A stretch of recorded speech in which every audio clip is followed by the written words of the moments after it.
Hello and welcome to Life in the Weeds. My name's Alex Belew, and I am the host of this podcast. Today's episode is with Chris Barrett. Chris and Ronnie Barrett are the owners and creators of Barrett Firearms. These guys have revolutionized the industry. They created the first 50 caliber shoulder fire sniper rifle, and they have the contract for $50 million for the Army and the Marines. These guys are awesome. They have literally created the American dream, and it's amazing to listen to this guy talk. Please enjoy this episode with Chris Barrett.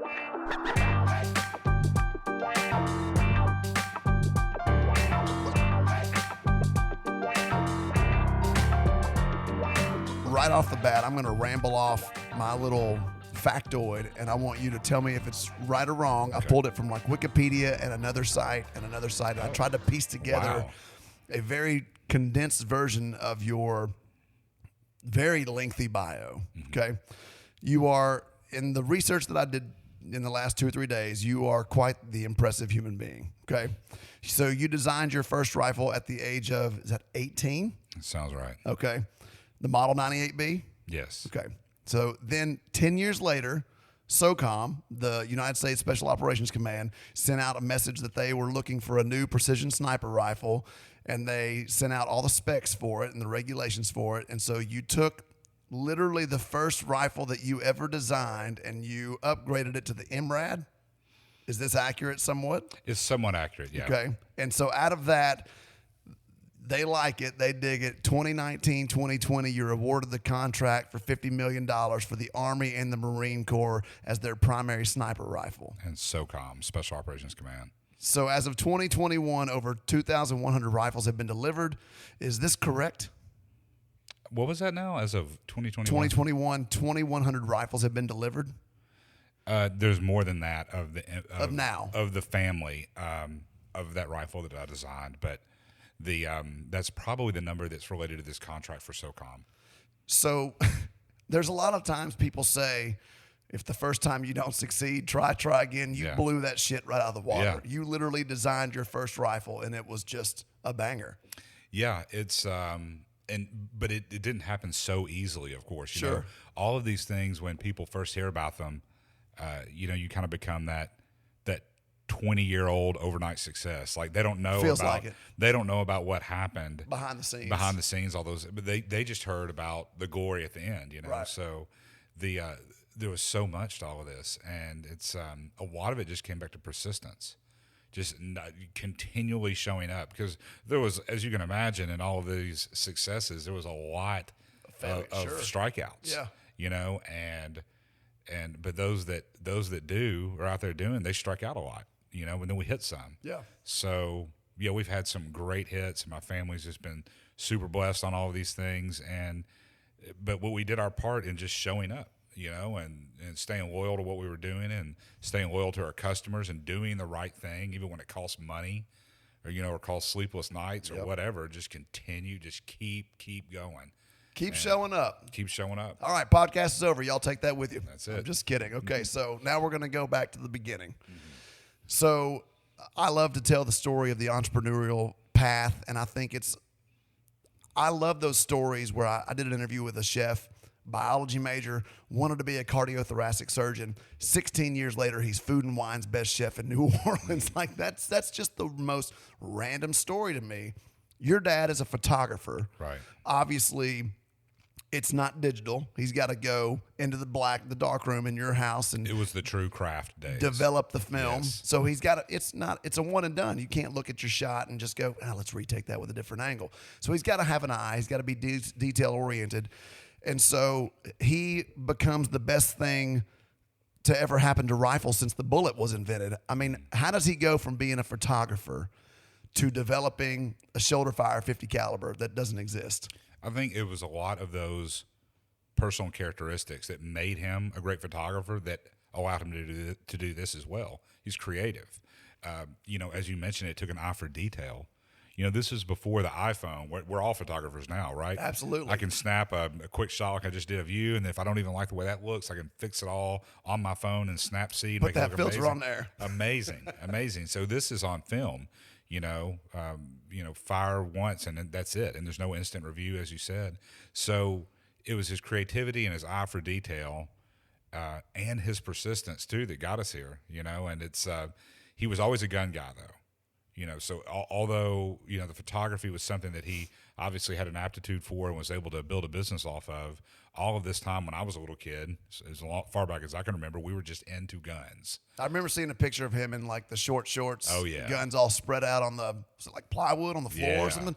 There's a bunch of guns out there. Yeah. This was before you could show them all off on Instagram. You'd Right. like take a photo and carry it around to your friends like, look what I got, Yeah, it was a pretty wild photo. I mean, I love bring the short shorts back. That's where I'm at. Hey, I never let them go. I was like, I cling to them. What was it like growing up with a dad that was an entrepreneur? I mean, did any of those characteristics, obviously they did in some way, but did that leak down to you? Do you remember anything particularly interesting from having a dad that was just hustling to move a product? Oh, absolutely. So when you grow up with that being the norm, my dad did not, shuffle in the door at 5 with a briefcase, Honey, I'm home. to kick back and have a cocktail, and that was it for the end of the night. That wasn't my life, So Dad was always moving. The business was wherever he was. It wasn't at an office. It was, if it was nighttime, he was at the table drawing on something or working on photography, or in the garage,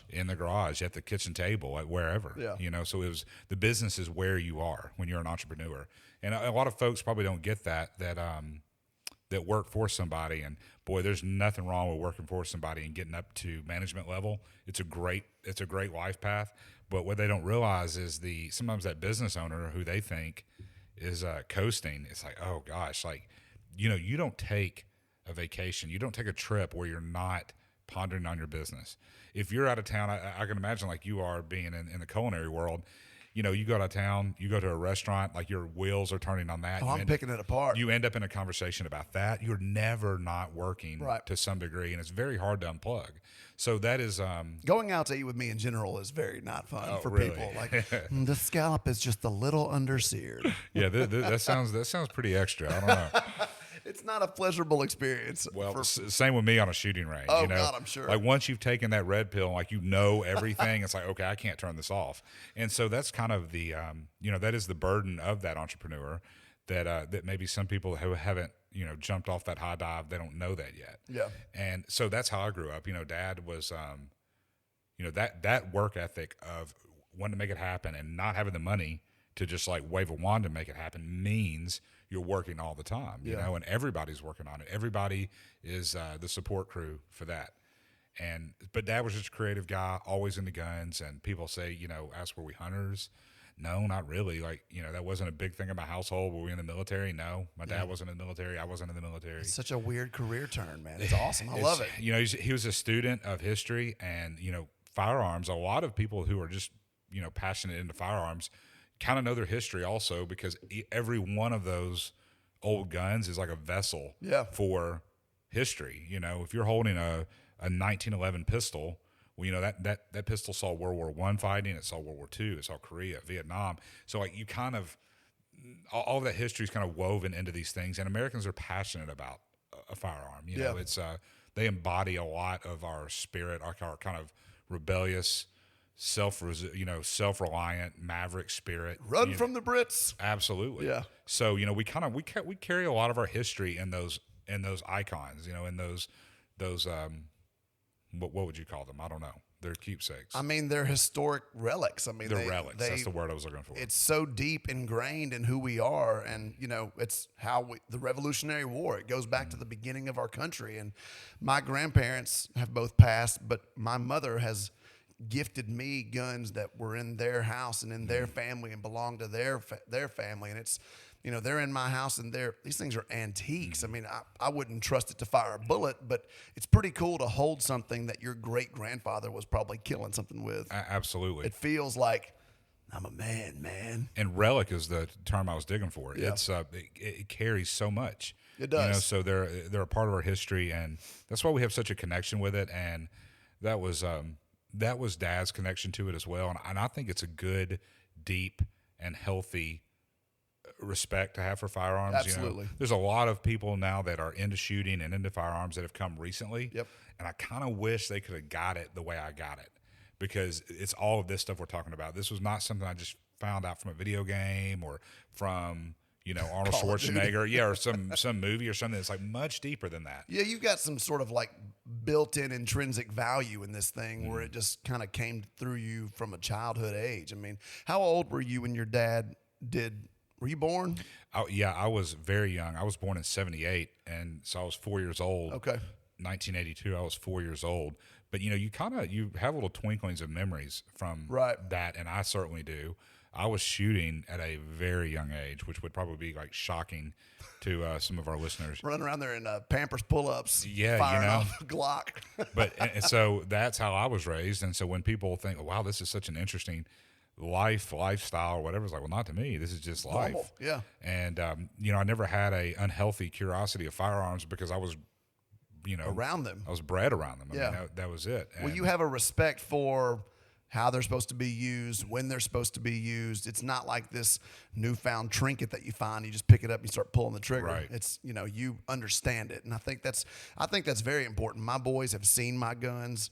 They are not allowed to touch them at this age. They're 6 and 4. They stay locked up, but they also know they serve a purpose. They are to defend our home, and for sport and recreation, I go shoot at the range, and it's fun. I've taken, I took my concealed carry permit class with David Sproles, and I've done the advanced adrenaline class with him. I have a Rec 7. It's amazing. Nice. It's the most fun thing in the world. You didn't tell me you had such good taste. I have a Rec 7. It was one of the first things I bought when I got a paycheck was a Rec 7.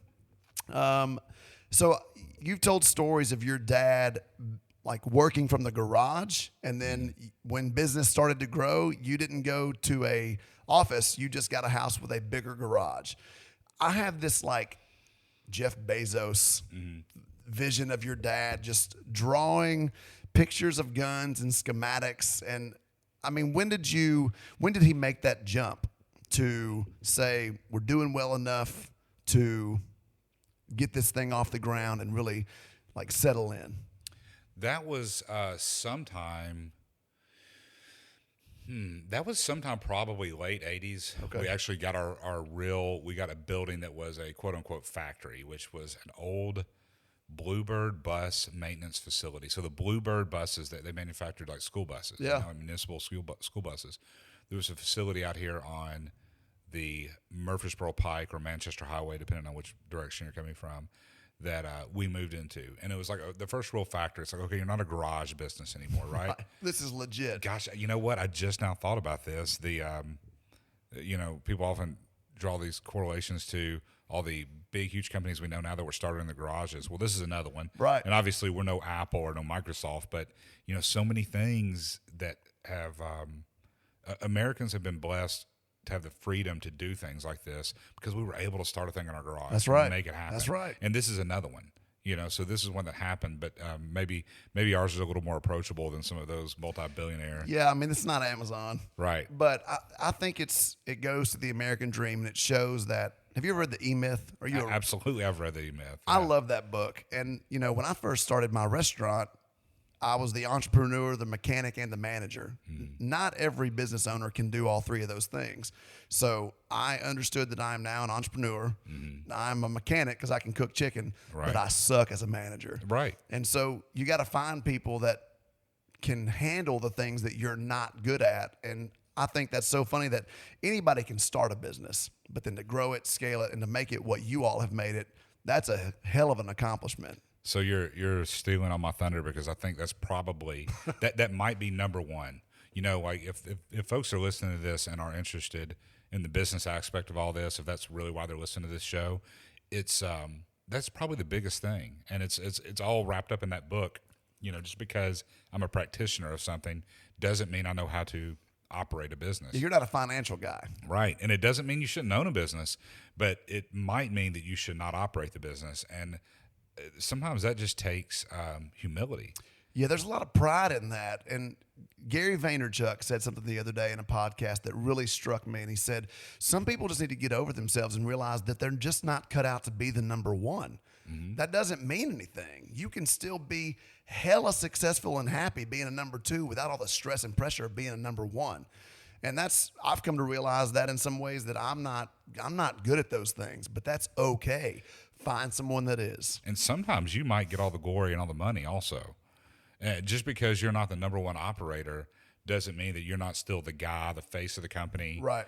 It doesn't mean that you won't get wealthy from it either. But, Sure. But you've got to, especially if you're an entrepreneur who is not, methodically trained. Like if you don't have every degree and haven't had all these internships at bigger businesses than yours, you need to be prepared to find a person that you're willing to listen to and pay them appropriately. Right.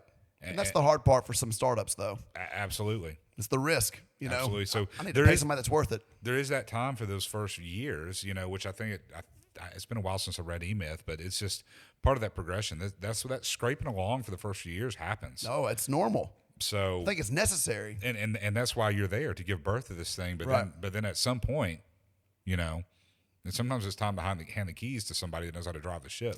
Yeah, I mean, sometimes you just get to that point where this thing is scalable, but I don't know how to scale it. Let me bring someone else in that's just a hair smarter than me. And I hired a sous chef about 2 years ago who was incredibly smarter than me.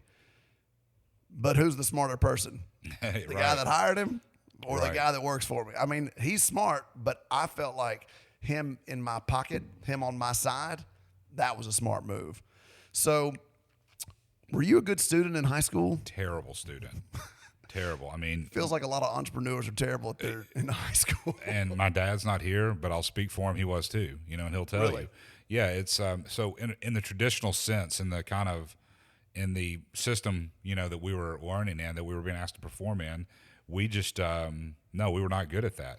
It doesn't mean we're not learners. We're both like huge learners, and really hungry for that. And I read a lot, but no, in that system, I just didn't do well. Like I did not achieve like that. Yeah, Riverdale, 1995. So strong. Going to the annex. Yeah. Go annex. Warriors.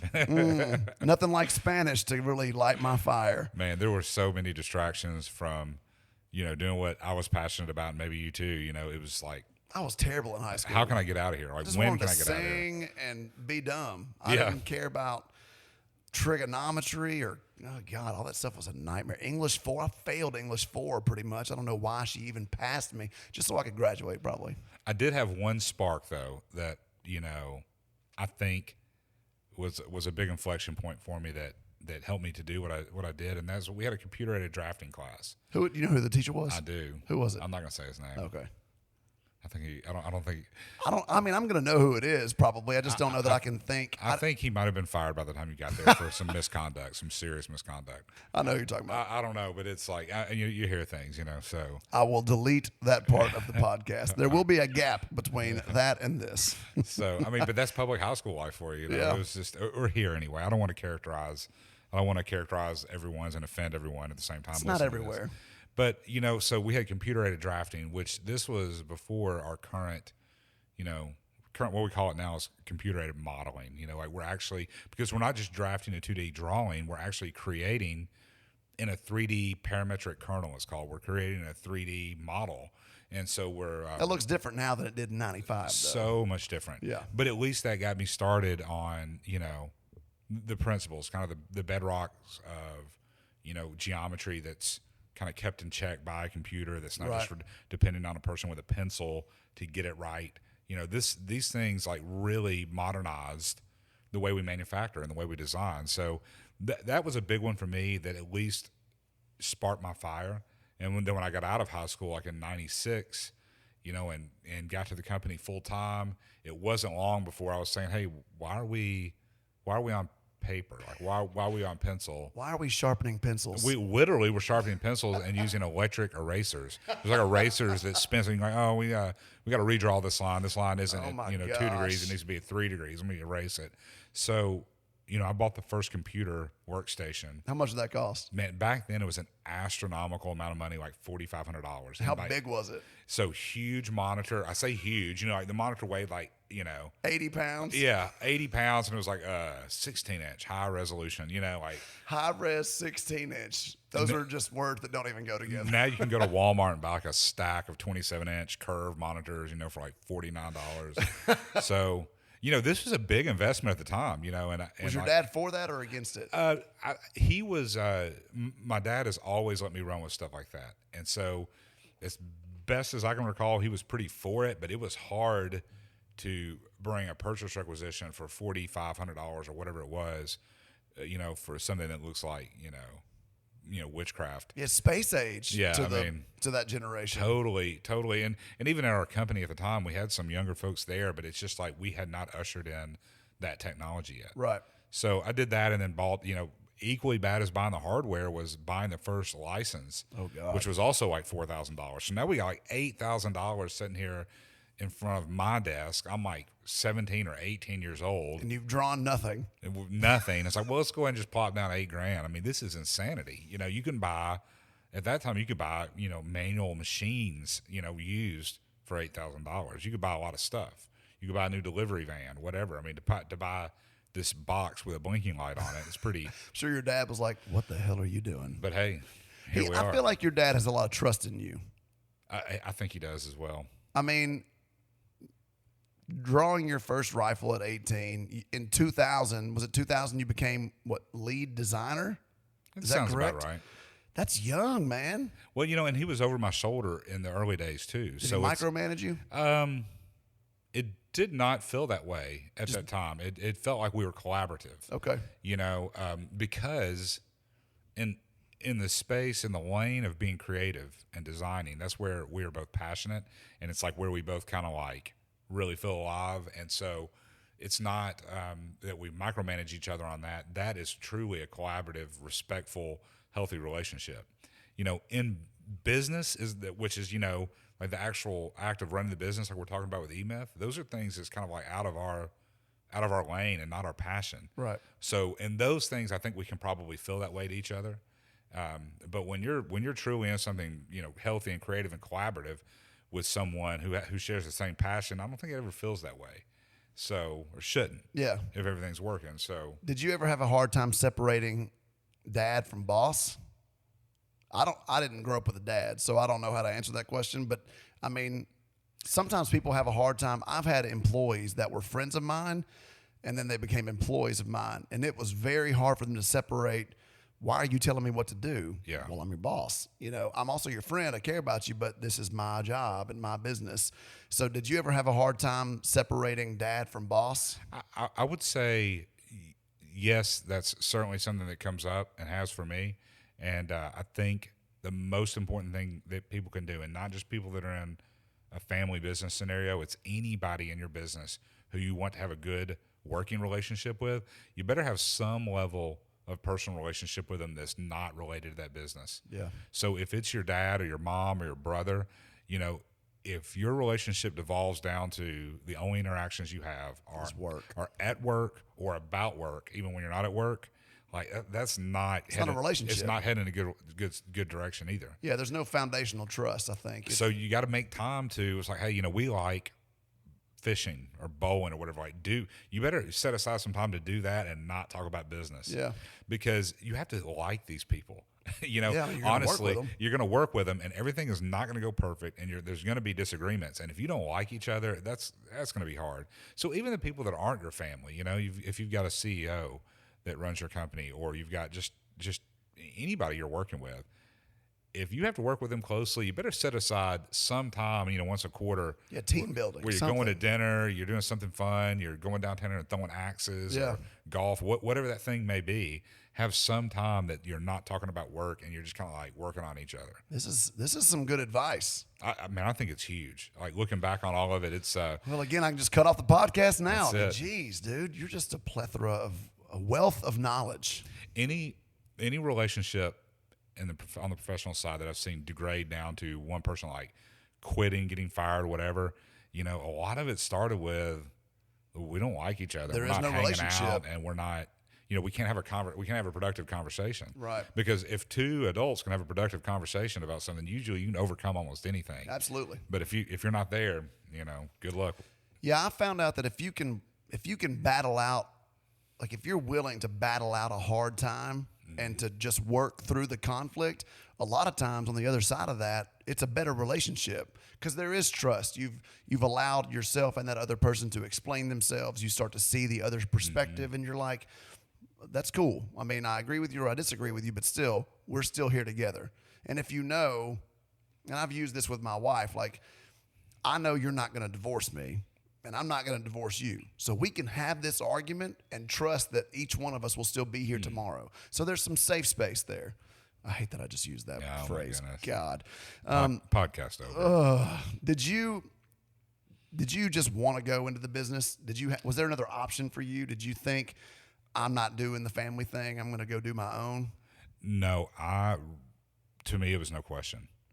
I mean, that's what I wanted to do. It. And I was already, it wasn't a stretch for me. I didn't have to be whipped into that. I mean, I liked design, and I liked mechanical stuff, and I liked guns, So, and Dad and I worked in the garage a lot. So from a very young age, I was already doing stuff with the company when I was a little kid, like stuff that, probably wasn't supposed to be doing. But I was, doing light assembly. Like I'd maybe be 13 years old, like mounting scopes and scope rings. Wow. I remember doing these things, just stuff that you couldn't mess up, but it was a great learning experience and was great for building work ethic. Like, hey, we got to get 150 of these done today. All right, let's do it. And I like to do things precisely. I may not be the neatest person in the world, and like I wish I'd be better about going to the gym. But if you tell me to build something, like I'm going to do it right. Yeah, you're 18 designing your first rifle, and I'm passing out free yeast rolls at Demas's. We're just two different people when we were that age. So, all right, where are we going from this? Was there a point where you were ever scared to mess up your dad's business? I mean, you're in a pretty badass business where you're making some things that are pretty important to both the regular user like me and then the Army. Yeah. Has there ever been a point where you're like, dude, I'm just going to screw this whole thing up? There were certainly risks I took that at some point I realized like this was not the best direction. Nothing that was not correctable. Everything usually is correctable until you've just if you got to a point where the course can't be corrected, you're just really stubborn and stupid. Because like if you'll just pay attention again to some people who know better than you, right, and just pay attention to the signs and the basics, like you should be able to know that when you still have time to turn and not hit the iceberg. Abort. Right. So yeah, I had things like that were I think I took comfort in my dad didn't know every right thing to do the first time he was doing it, and I was doing some new stuff that we'd never done before, and hell, I didn't know either. Yeah. But I was taking risks. We're trying things, and we just can't turn into people that never take a risk. There's no rewards. There's no rewards. There's certainly a balance, and yes, you will never strike out if you never swing at a ball. Yeah. Congratulations. But you've got to get out there, and I think one of the big takeaways on this is recognize a bad idea and admit it as soon as possible. And like don't let the pride make you hang on to something and pour more money, time, energy, love into it. Like it's like once it's like, okay, this is a bad decision, and the quicker I humble myself and take this one, and just take this loss, like the better. Faster it'll be over. The faster it'll be over. We can fix it. The faster the money will also be over. Right. If we're in a business, the faster everybody will stop wasting time on this program and, get refocused back on what is working. So, yeah, there were times. There was jumping into things like, marketing decisions. You can spend so much money in marketing and advertising. It's such a deep hole of opportunities and different avenues to take. There's a lot of ways to do it wrong. And there's too. a lot of ways to spend money. There's gobs a lot of money. That's right. And I have been like, social media is free marketing in some ways. I mean, you can boost a post, but like paying a marketing team or an advertising company, that's a scary move for a lot of small business owners because those are not small dollar amounts they're asking for. They are, and the bigger the company, the bigger the nut, right? I mean, you're talking it's going to be $5,000 a month. And I'm like, geez, man, I'm only doing 50,000 a month in sales right now. Right. That's a big number for me to bite off. And a lot of folks don't know how to define what their real expectations are on that. And, they should be to make sales. Right. Period. It's like at the end of the day, this stuff has to translate into a sale. And sometimes that stuff is hard to quantify. Very. Yeah. You run a magazine article or a magazine advertisement back in the day. And, how do you know how many of those people came to your restaurant because of that? Yeah, you got to ask them. Where'd you hear about us? Yeah. Oh, the Clipper magazine. Well, It's you can super track, hard. And you can track, tear off coupons that they bring in. Oh, we got 6 of those tonight. But it is hard. Like I've run ads in, the local VIP magazine to get weddings or bookings or whatever. And, you get an email 6 months later. You have no idea where they heard from you. And then but you spent $4,000 on a quarter-page ad. Right. Who knows if it paid off? Well, that is one thing where, if you can navigate, the social media landscape, you can get some more information out of than that. Like, who clicked on this thing and who didn't. But, right. But even then, like what converted to a sale, Yeah, it's hard to figure it out sometimes. So that was just one of the things I can think about in my time, not knowing what the answer was there. Yeah. And there's been times in our business where we felt like we needed to advertise, because on the commercial side, what we call commercial market, the civilian side, sales can slump down depending on politics and just kind of, seasonality and or slump up. A lot of the times they're related to like political wins, Interesting. And so when people are not afraid and are not buying guns and you just need to get them interested in your product, I mean, we felt the need to advertise. And then, there's times like right now where it's like, okay, we're selling everything that's not bolted down. Like we can't even build ammo on the shelves. We're quoting right now on the commercial civilian side. If a distributor places an order for Barrett products, they're being quoted June of 2023. This is June of 2021 right now. Oh my gosh. So that's the delivery they're being quoted. So how much money do you think we're pouring into print, social media? One, we can't advertise on social media. We're prohibited from that. But, we're not pouring a lot of money into promotion and advertising right now, right? Sure. Because it's you're already sold out. We're sold out. Yeah, there's not even a seat at the table. So right. it's but that's a good place to be. But you've also gotten there not overnight. And it doesn't last forever. Right. All that doesn't last forever. So I think it's important to keep in front of your customers, but you just have to balance that out. It's important to stay in their minds. Sure. On a regular. Yeah, I mean, out of sight, out of mind. Right. And so, but you create a product that people need, people want, and you just stay in front of them and they'll keep on buying. Mm-hmm. So I heard you say something. You said you don't buy the machine because you have $1 million. You buy the machine because you want $1 million. And you were talking about how back in the day, your dad didn't have a lot of money, so he was very particular about what he spent his money on. But to really grow a business, I'm assuming you mean if you want to scale, if you want to reach that audience, if you want to do this, you got to take that risk and buy the machine that can do what you're doing. Do you remember saying that? Yeah, and I think I think the scenario I was referring to in that, I do remember saying that, and I believe I was basically talking about making decisions with your capital. Yep. So like a lot of folks will, again, going back to the entrepreneur spirit, I'm the guy that founded it, and a lot of times we founded these things because we were passionate or prideful about what we were doing, and let's say you make $1 million and you're like, hey, we have $1 million in the bank. And then a lot of us are like, what should we buy with that? Wouldn't it be cool if we bought this machine? Wouldn't that make the business better? It's like, wait a minute. If that doesn't need to be the decision-making criteria on how you're spending your company's cash, right. Your cash. But I've seen before in the past where we've done that. Like, it's like, hey, we think we'd like to have these 2 machines. Well, hey, we have the money. Go ahead. That's not, and you shouldn't make decisions like that with your personal money either. No. And as a business owner, it is your money. Right. So don't do that. Like, make the decision to invest capital in your business when it will yield something meaningful for the business, not because you can afford it. Yeah. And I've been taught, make every financial decision based on its merit for the business and then figure out how it's paid for. There are some people that would say never use debt. Okay, well, I don't believe that anymore. Actually, I believe there are times that things should be financed. Yeah. I really do. I mean, it's and a lot of smart people would say the same too. But you don't make the decision to buy or not buy something that will help the business based on, oh no, we have to finance that. Let's not do it. Well, hold up.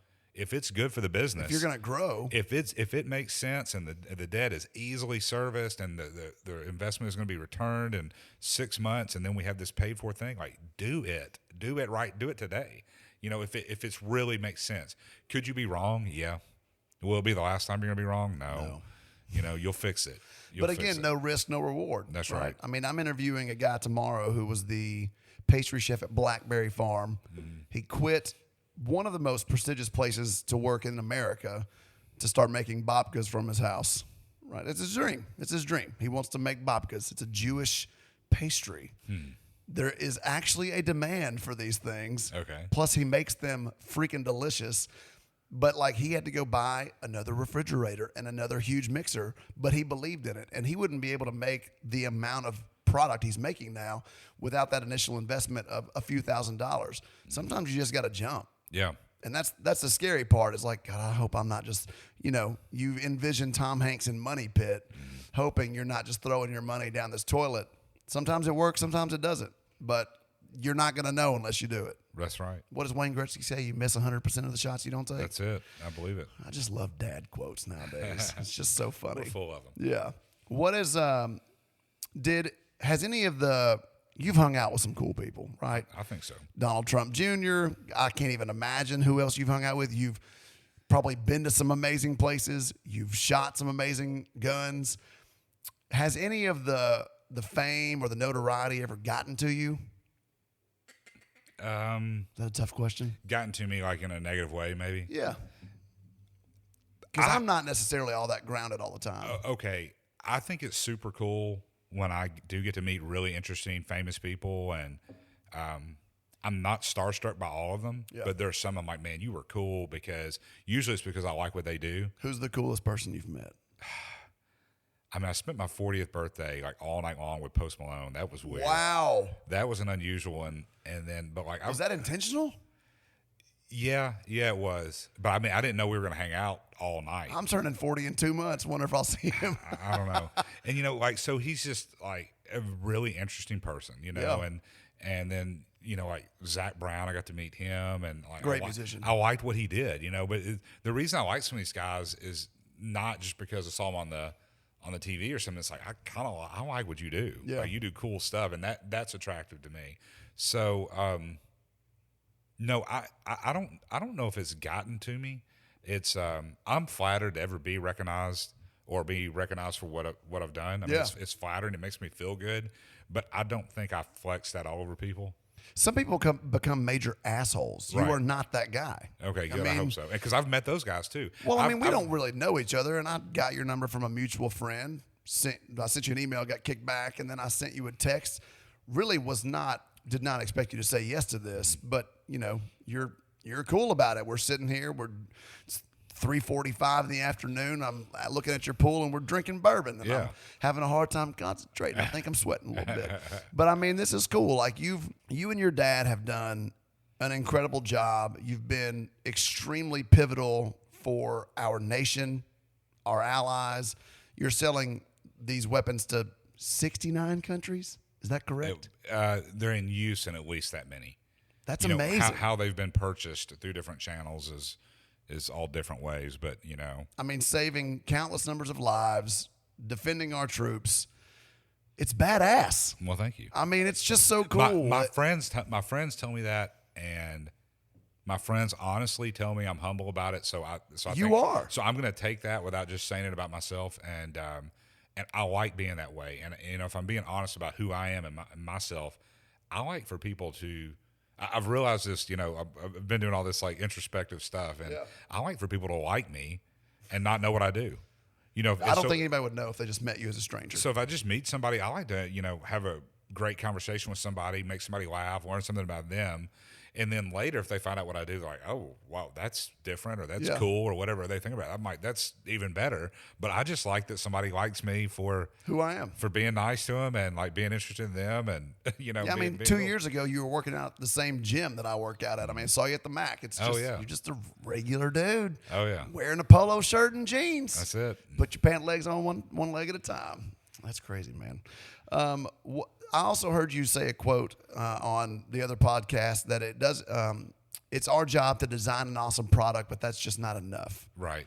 What does that mean? What I meant by that was there are a lot of creative people out there in the world, and there are a lot of like in my lane, there are a lot of rifles that shoot very accurately.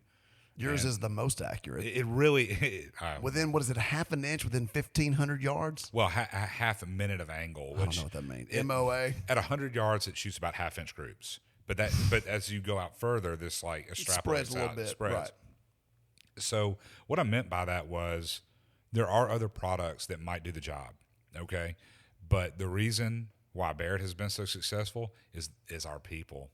It's the team, and like I'm not just saying that to repeat a cliche. Sure. It's like I can tell you why that is. I can show you examples of where it's happened. So show up with a great product. That's great.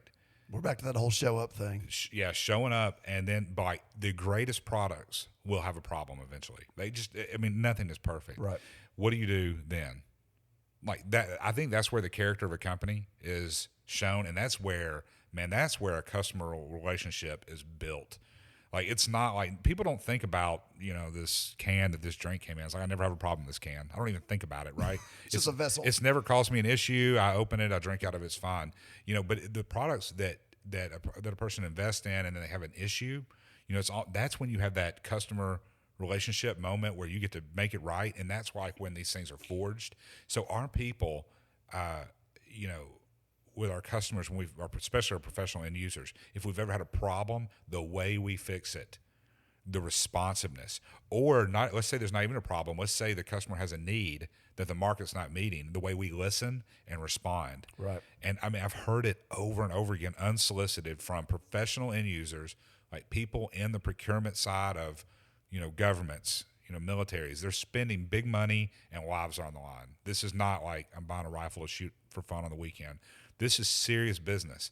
And what they tell me about our team, so-and-so came here and he was standing out here in the snow hip deep with us and wouldn't leave until all the testing was done. And then, we had these changes and you responded to it, in 30 days or less, and you exceeded all our expectations. Like, I hear stories like that all the time. Yeah. And that's when I know, okay, it's great that, Dad was able to deliver a very, important, significant design, and I was able to design some things that were very significant and interesting and work great. But it's like, that's half of it. The other half is taking care of our people. Business. It's about people. And that's where it's made. So that's what I meant by that. I think that will be an interesting transition to it's about the people, and you're no longer president. Right. And so what was that transition out of that position?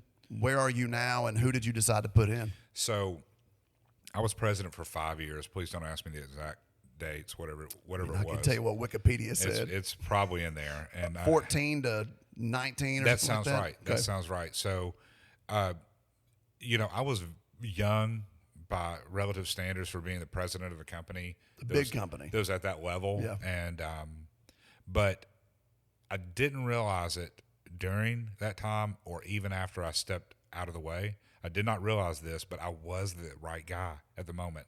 And I would have, during that and even right after I stepped out of that seat, I would have said, man, why in the world did we let me do that? That's kind of what I thought of myself. That was my opinion of myself at the time. I was like, I was not the guy for that because of all these. I can show you a list of why. I've never done it before. I've never been in a larger company than ours. I don't have a degree in business. I'm not a financial management master. I just wasn't the guy. I would have never picked me. Okay. But in a family business, moving from first generation to the second, sometimes there's other dynamics at play of, family and trust and culture shifts. And so I was part of, it ended up I was a catalyst and kind of like a consumable part, which means it kind of ground me down over 5 years, but it was necessary to go from that culture of first generation founder entrepreneur to professionalization of a business. Yeah, you revolutionized it. I mean, you brought it into the modern day, really. You know, you went from napkins and scratch pads to Yeah. computers and like 3D modeling. And I started there, and I used to think that was my biggest contribution, which has turned out to be pretty big with my rifles being adopted by the military. But That's pretty big. I thought that was my biggest thing, but it actually, when the book is written, it might be that this guy designed this cool gun that we got all these sales on. But what I really did was I recruited a professional team that's pushing us, that's going to push us into the next decade. That may be the big thing I did. I hired people that would have been culturally unthinkable, you know, in the first generation. Like, and again, you know, you said it's very hard when that business first starts, when you're scraping along, to pay people what they're worth and recruit big talent. It absolutely is. Okay, I did it. I did that at the right time, and I think I did that by transferring enthusiasm. Like, people saw that I was passionate about it and loved them and loved what we were doing. I think I did it by being humble enough to hear them and take their advice. And, you know, I drove us to pay some of these people just like what they're worth, which is a hard thing when you're a business owner who did everything yourself and you know how everything worked, Right. and you lived on the scraps while everything was hard. It's hard to turn around and say, I'm going to pay this person how much? Yeah. Okay, well, if you don't, like, if you get to that point where you can pay that person what they're worth and you don't, guess what you're going to get? You're going to get the employees you deserve, and they're not going to be awesome. You pay peanuts, you get monkeys. That's right. So, you know, that was probably one of my biggest things, was bringing these people that I met. And I have to say, I did not employ like all of the resources that are available to have world-class HR recruiting. Like, these people came to me. They came to me. I found them through people, through networking. Yeah. Another big principle, you have to be out there.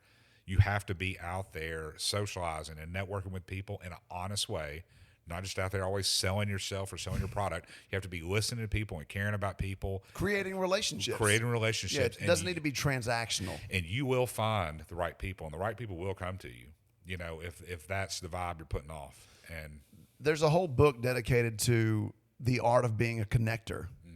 And in a way, that's kind of what you're saying you did. You connected your company with the right new people. And it's a form of marketing and networking, but if you can, there's a lot of value, and I don't know that you can even put a monetary number on it, but if you can get someone in your company that is connected and well connected and loves to be connected, the sky is not even the limit. Yeah, I would nurture that person. Absolutely. A lot of companies, smaller companies, well, and not even smaller, will have problems culturally with that person because they feel like that person is fill in the blanks, like out for themselves or like building their own brand or whatever. Right. You know what? If you have a person that's so outgoing that they're out there and it feels like they're building their own brand, like, you better get behind them and get them whatever else they need if they're riding for your brand. Right. You know, so yeah, okay, great. They're out there all the time. Like, if it serves your company, like, get behind them. Yeah, you were out there hoofing it all day. Would you like a foot massage? Exactly. You know, and that's how a lot of these things gets done. I told you, it's not always just about the product, it's about those people. Right. And I want happy people who are excited about Barrett's products out there talking about our products and helping our customers, because like, it's the next best thing, or maybe better than having me there.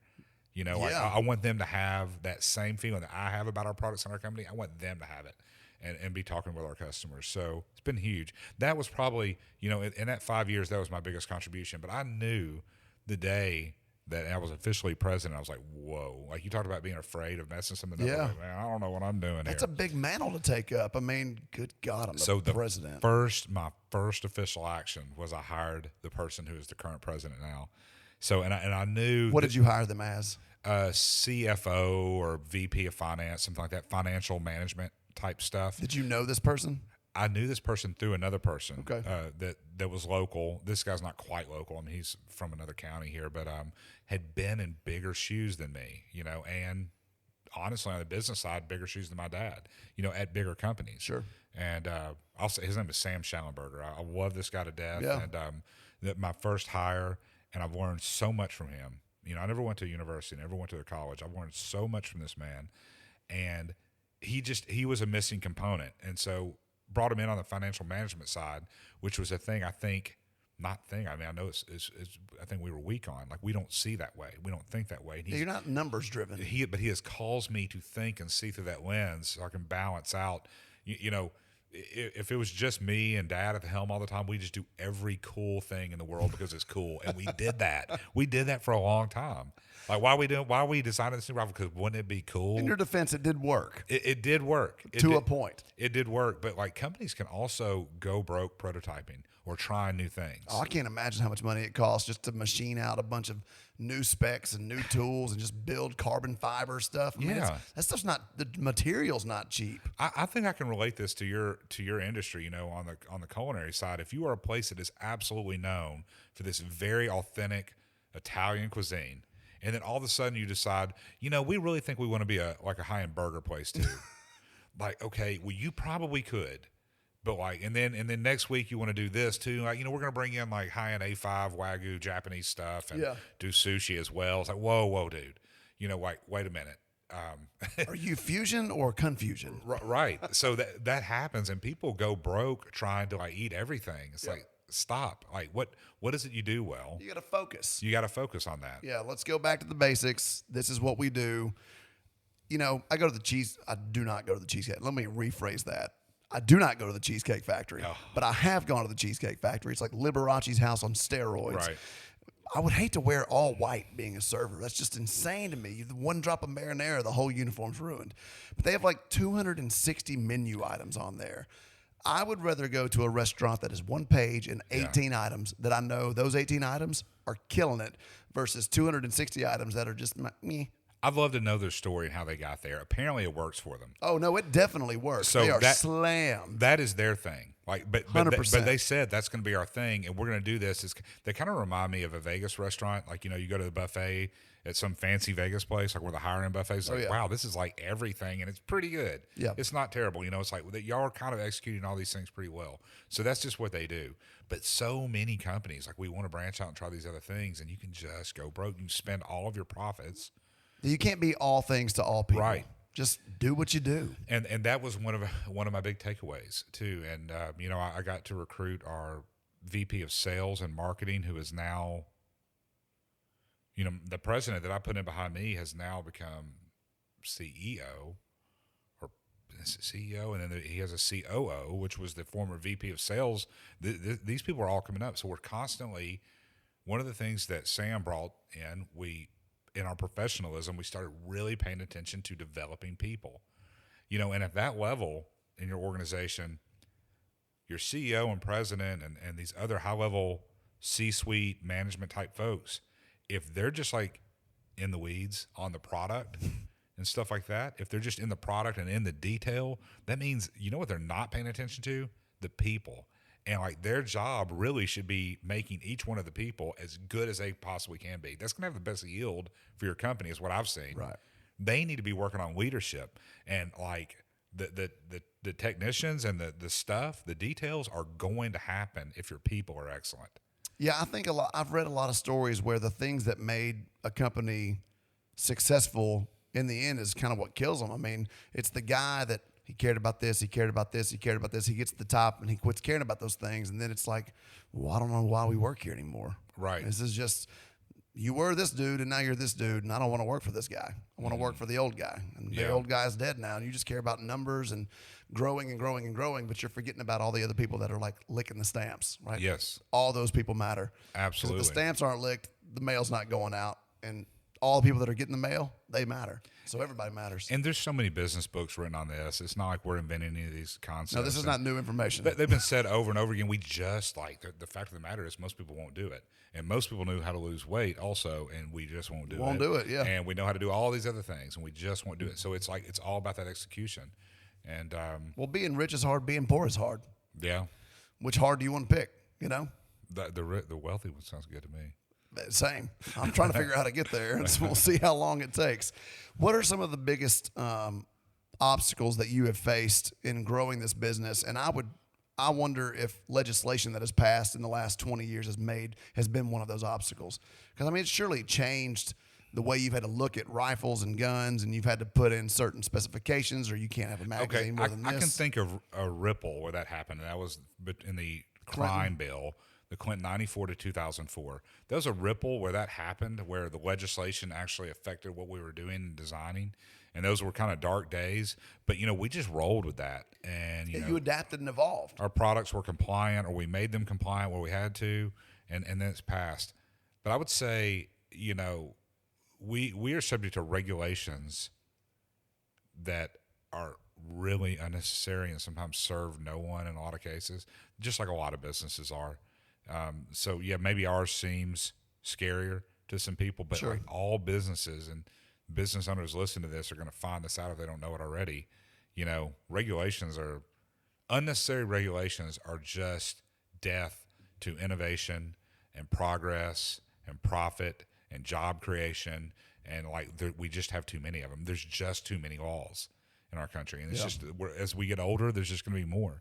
So we have to really, it's definitely the way it's going. We have to really make sure that we're, when we're voting, that we're voting for people that are not for just more and more and more and more layers of regulation that just hamper all of this. Like, we didn't get here by just burying ourselves under rules. Yeah, I vote for less government every infraction. time. I don't quit reaching into my pocket for everything. Every time. I think the private market does it better every time if you let us do it. Yes. So, God, I hate to say I'm a capitalist. Oh my God. Yeah, not me. I'm not afraid. I'm not either, really.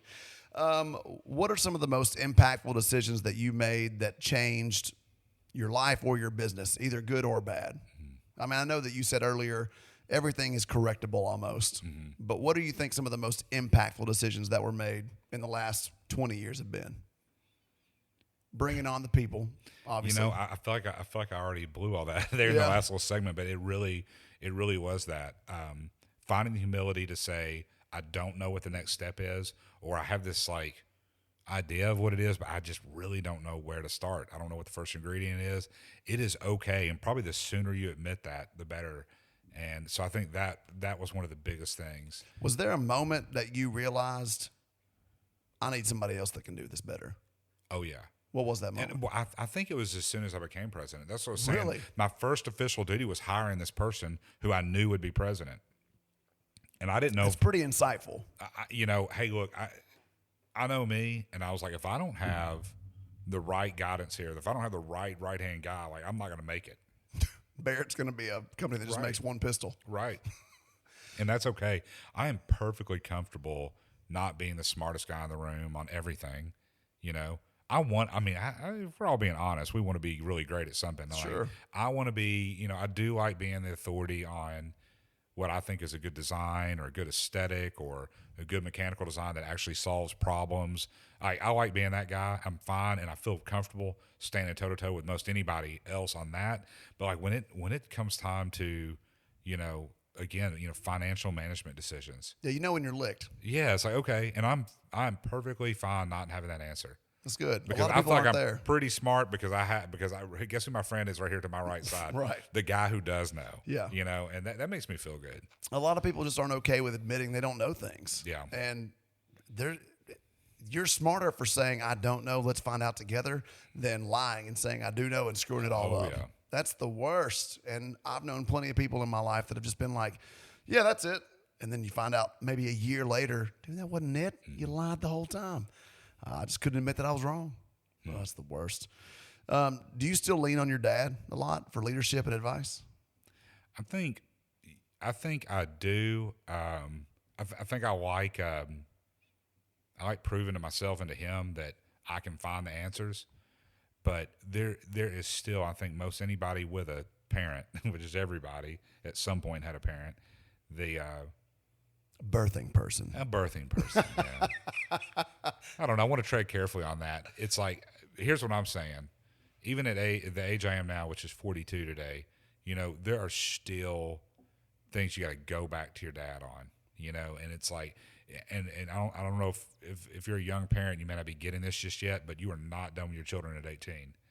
So Facts. You might even be just support. It might just be emotional support. You may not, your kids might end up being smarter than you. And I say smarter, be more experienced in certain things. Mine are definitely going to be smarter. That's going to happen. Yeah. Right? There's going to be things that our kids know that we just don't even care to learn anymore. Well, just the technology that they're going to be so good at in 15 years that I'm going to be like, I don't even want to know how to do that. But there are going to be other things that just don't change, that about aging and just wisdom that comes with age, hopefully. I think you can be old and not be wise, okay? I will say that. There are old, dumb people. There just are. And, like, I'm not going to give – you can't just give – you can't just say that everyone has wisdom just because they're 88 years old. Sure. You can live to 88 being pretty dumb in some cases. Absolutely. So, but real wisdom and just that experience of being just a few miles down the road, further down the road than your child. I mean, your child still comes back to you. It's on something. So, of course I still lean on my dad. Do you have a morning routine? Man, it is not. So, we said we weren't going to talk a lot about COVID, but COVID changed a lot of things for folks. Yeah. And, my age and just like kind of where I've got to with business, I think has shook a lot of that up. So I do not have the morning routine I want, but I think it is it is something that I'm consciously working on. I do exercise. I exercise at least 3 times per week, but I want to get back to where that's a first of the morning thing because I just cannot undervalue anymore how much it has to do with your happiness and your energy levels and just everything. Yeah, and I'm big on that. The older we get, it's even more important. So I'm trying to get back there.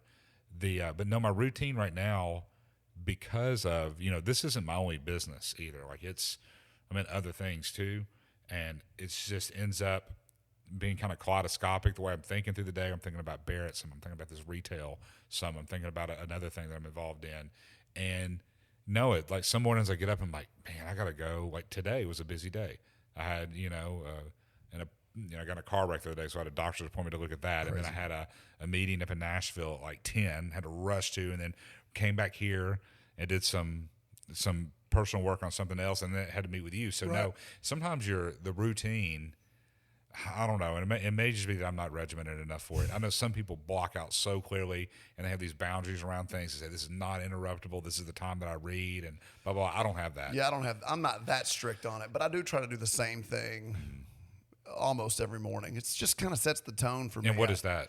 I usually wake up around 4:45. Okay, this is over. This conversation. It's not intentional. I don't want to wake up that early, but I freaking do, man, and I can't stand it. Like sleeping in for me is 5:50. Yeah. Like I'll look, oh my God, the sun is up. I've lost my day. But I need to wake up. My children are still pretty young, and so they wake up early. No matter what time they go to bed, it's 6 a.m. and they're ready for some cereal and cartoons. Yeah. And so I need to be awake a little bit before they are because I can't just wake up and parent immediately. I need to like get my bearings, drink some coffee, do a little reading. And then I usually, we eat. My wife or I will take them to school, and then I'll go straight to the gym. And if I don't have the gym, I'm kind of just headspace is all screwed. Yeah. And I just need that. And it's really not for physical appearance kind of a thing. It's just more clears my head. It's my me time. I'm not surrounded by people or food, and I'm not thinking about things. Generally, I pop in my headphones, listen to a podcast or some music, and I just zone out for about an hour. I can't say I enjoy that time. Really? I can't really say I enjoy it. I enjoy the benefits of it. Sure. Like when you're in the gym and you're like, man, I love this. I am. Really? Yeah, I do like it. I don't think I like it. I think I just do it as a matter of something that I have to do. Yeah, I got to burn these calories. But then like afterwards, I feel good and I'm happy about it. But like as far as like being enthused to get over there, like I can't. No, like, if you're saying you can't wait to jump in the car and get to the gym, like I ain't that guy. Everybody does say though I don't want to go, but I always feel better when I leave. Yes, that's me. Yeah, but it's a weird conundrum. I'm glad you enjoy it. What are 3 things that you cannot live without? Okay, like I love people, and like I'm never gonna be a hermit. Like I have to be around people, and people that I enjoy. Like I love intellectual conversation and just like interacting with people and helping those people and leaning on those people. So I have to be around my friends and family, like people that I enjoy being around. That's absolute. Man, I do love, we talked about like when I had COVID, I lost my sense of smell. Yeah. Okay, that was a big one because I realized how much I enjoy taking in bourbon. Nice things. Yeah. Like smelling a glass of wine. I mean, food is great. Like these are things in the world that are beautiful. And they can be terrible too. And yeah, they can be terrible.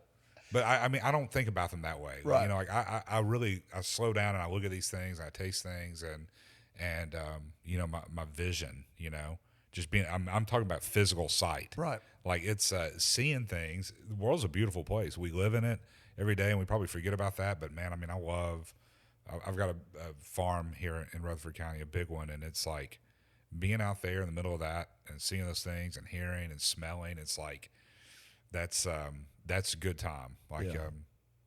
I so, think we get lost in the routine of our days, though, and sometimes it seems like it goes forever that we get to see a different part of the world, and we forget just how big this planet is. I'm like, we are literally living in Murfreesboro. That's it. It's a blip. It's a blip on this planet, and there are so many cool, beautiful things out there. The Grand Tetons. I mean, just in America. Yeah. I mean, the Tetons, Jackson Hole, the Grand Canyon. Like, South Dakota, the Badlands. There are just such Niagara Falls. Like, there is some beautiful stuff on this planet, and I really want to see more of it. Yeah. And I get stuck. You know, I'm just grinding and working all the time, and you miss the fact that you only live once, and this planet is huge. Yeah. You better go explore it. Yeah. If you can.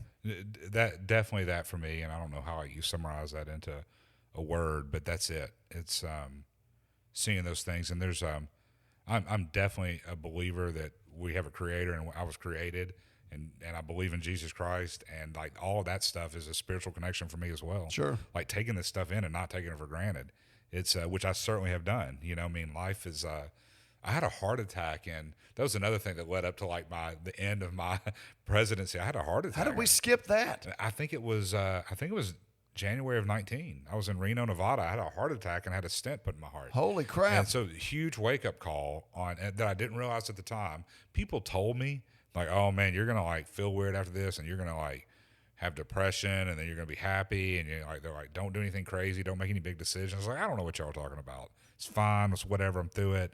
Well, okay, they were right. You know, they were right. You're like, what you do? Like when you knock on the door, when you almost punch out, like you evaluate things. Wow. And some of these things that we take for granted are certainly important.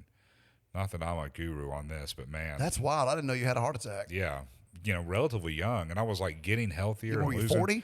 Yeah. God, that's this year for me. Losing weight and I was getting healthier. But since I've talked to several guys like us that had the same thing happen because people like us work ourselves to death and we worry ourselves to death. Yeah, it takes a lot of stress. Man, it really does. And once it happens to you and you start talking to other people that it's happened to you, realize like, oh, wait a minute. Like it's all of these like driven people that are, you know, really pushing to get something big done, bigger than themselves. It's like, it's a lot of weight.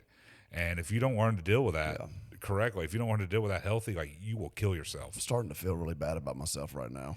No, man, I think you're clearly doing some stuff right. I mean, the exercise is a huge component of it. Yeah. It's, I'm going to have a heart attack now. but you know, the other component is always easier said than done. It's just not sweating this small stuff and Yeah, there's a book called that, I think. don't sweat. You should I'm probably sure. read it. I'm sure. Man, there's books written on all this stuff. It's Yeah, just like the art of not giving a fuck. Yeah. I need to read that book well, again. show me how to do it. Yeah. Like tell me what the magic is to do that. I can say those words, but I still do. I still give it. Yeah. What's the single best piece of advice you've ever been given? Oh man. Oh, well, come on, Alex. I know, it's a tough question. That is a really tough one. You can give me a few, but I'm looking for like one thing that you heard or was told to you that really changed your vision, the way you see things, the way you do things. Mine was a quote I read from Aristotle. It wasn't even a piece of advice, but mine was a quote that I read 6 years ago. Yeah. That sounds pretty heavy and personal. I mean, it was, we are what we repeatedly do. Excellence, therefore, is not an act, but a habit. Yeah. And so being habitual about being excellent is hard. It's really easy to be complacent and lazy and to skip a step and to not get detail oriented. But the devil is in the details. So in the details, you know, sending thank you cards to the guests that eat at your restaurant, that's so extra. But man, does it make an impact. You know what? Since your podcast is about business and entrepreneurism, like there's one that has stuck with me that you know, I've got so many from Sam, But one that stuck with me, and I don't know where he got it, where it came from, but it's this saying, you can be rich or you can be king. And within the context of business, we'll just keep it to that. And it's, meaning about a lot of these things we discussed here is you can continue to be the king of your business and your whole world, but that means like all of the decision-making bandwidth filters through your head and it's under your control. And guess what? You will be the king. If that's what your goal is, that's what you got. But the crown is heavy. The crown is heavy, and so you could be rich or you could be king. And, for a lot of us, it's like the measure of the success we had and the work we did was, well, hey, look, we took home some money, and we got to do all these other great things with it too. So I think a lot of us need to that are at that stage of a business of where like, hey, this might be your chance to be rich or be king. And rich, you can define rich however you want. Sure, rich in love, rich in joy. It could be in like physical wealth, or it could be rich in all these other ways, or you can just be king, And it's like that's one that really has stuck with me and guided a lot of the decisions that we make, because I think I used to be, I am so detail oriented on design and seeing every little detail or flaw in a thing. And which, some people might say, well, that's a virtue to be able to see those things. And I think it is, but you really have to balance out how much control you're really going to have over these little things. And I would prefer to be rich in all these other ways than just to be king and in control over everything. So that's one. You can be rich, you can be king. That's just so simple, but it's guided a lot of the decisions I make. I like it. Do I care what kind of office furniture that my guy who runs the retail store is putting in the new office? No, not really. Like, I want to see his results. Like, I want to see how he did with it. I want to help him make good results. But, I don't need to pick out the furniture. So far, my favorite two are you can be rich or you can be king. And my other buddy said, pigs get fat and hogs get slaughtered. Yeah. And I don't know how to take either one of those quotes, but Yeah. there's so many ways they can go. Yeah. It's almost just open to, your interpretation, like how you feel. I mean, that can mean one thing when you're 30, and it can mean a whole other when you're 50. Well, that's absolutely true. That advice changes with you, and it grows with you. I think that's so interesting. The last thing that I want to talk about, and it's because I love this idea of it was when your dad was getting started. You said he was suitcasing his guns. Yeah. So I don't even want to tell it. You tell me about what is the concept of him suitcasing these guns at these gun shows? Yeah, I've been surprised. Quintessential American hustle. Yeah, it is. And I've been surprised by the people who don't understand that term. And it's like, I think it's because, one, like, we don't carry briefcases. Well, it feels illegal. People don't sell things like that anymore. Carrying around a suitcase full of guns. And we don't have a door-to-door salesman that's selling you encyclopedias or, vacuum cleaners like we used to. Right. But that is just the embodiment, like you said, of hustle. It's, suitcasing is when you do not have the capital to launch major sales, marketing, communication campaigns, and it's up to you to, people aren't coming to you. People aren't coming to your product. They have no clue who you are. You have to get yourself and your product in front of people. And that's suitcasing, which means you're actually carrying around, this can be figuratively or physically, but you are getting in front of people and making your product known by your own sweat, and for us, like, I think in the context of that story I was telling, it's a gun show. There was some big shows. Well, it's not gun shows. Not a good way to characterize that. It was military symposiums, right? Okay. That were like very expensive. Like a gun show is cheap. Like, you can get a table at a gun show. A gun show is where people are like trading and buying guns between one another. So what's a booth cost at a symposium? Oh man, it can be like our trade show every year that we usually go to, called the SHOT Show. We usually drop $250,000 to $350,000. Holy shit! On it for a year, yes. And that's like, okay, the piece of carpet may be like $60,000 for the square, but then like the drayage to get like the truckloads of the booth, like, because we built a house inside of a trade show. Oh my gosh! Hall, and then you have to get like 23 employees out there, and they're all in hotel rooms. They have to be fed, and they have to be flown out there and back. And I thought the bridal show I did last year was expensive. Man, no, some of these things are tremendous. And, at AUSA, which was Association of the United States Army, it was very expensive because you're in there next to Raytheon and Lockheed Martin and all these other huge, big boy defense military contractors. And like firearms are like nothing in that world. It's just like nothing really compared to the aircraft and big armament. So yeah, those required my dad to suitcase, like you got to get in there. You have to be present. You got to show up. You can't afford $100,000 booth or whatever it was in '85, but hey, I can be here and I can dress nice and I can have an excellent brochure back in the day or a VHS tape. Check out my VHS, Hey, baby. press rewind though when you're done. Yeah, please be kind. I had this. I was telling my buddies this morning at the gym about talking to you, and I was like, I was telling them the story of your dad going to these shows or these symposiums. I didn't call it that at the time. Show's fine. And I was like, he would walk up to this company with night vision and be like, yeah, that thing would look pretty cool on a 50 caliber shoulder fire rifle. And they're like, yeah, man, it would. Too bad it doesn't exist. And he's like, funny you should say that.